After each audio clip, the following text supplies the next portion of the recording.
আবাসন মেলার শেষ দিনে ছিল ক্রেতা দর্শনার্থীর ভিড়।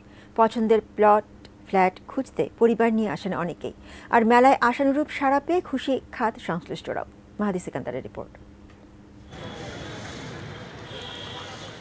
রাজধানীতে দিন দিন বাড়ছে আবাসন সমস্যা সমাধানে আবাসন ব্যবসা খাত তাই প্রসারিত হচ্ছে প্রতিনিয়ত। তাই তো নগরবাসীকে স্বপ্নের আবাসন সহজ করতে এই আবাসন মেলা। এবারের রিহাব ফেয়ারের শেষ দিন সাপ্তাহিক ছুটির দিন হয় ভিড় ছিল ক্রেতা দর্শনার্থীর। প্রতিটি স্টলেই ছিল তাদের সরব উপস্থিতি। যেহেতু এখন রিয়েল এস্টেটে মন্দা যাচ্ছে, তো এই ফেয়ারটা খুবই জরুরি ছিল আর কি। নিজেদের তো ব্যক্তিগতভাবে একটা পরিকল্পনা থাকেই, তো সেটা ভালো মতো যেন বাস্তবায়ন হয় সেই জন্যই মেলায় বেসিক্যালি আসা। বাজার একটু মন্দা হওয়ার কারণে বা রড সিমেন্ট এগুলোর একটু প্রাইস কমার কারণে মেলাতেও তারা বিভিন্ন ধরনের অফার দিচ্ছে। কাঠ ও পিভিসি ম্যাটেরিয়ালের সংমিশ্রণে তৈরি আধুনিক আরএফএল উডিডো, কাঠের চেয়েও কঠোর। ক্রেতার আগমনে খুশি মেলায় অংশ নেওয়া কোম্পানিগুলো।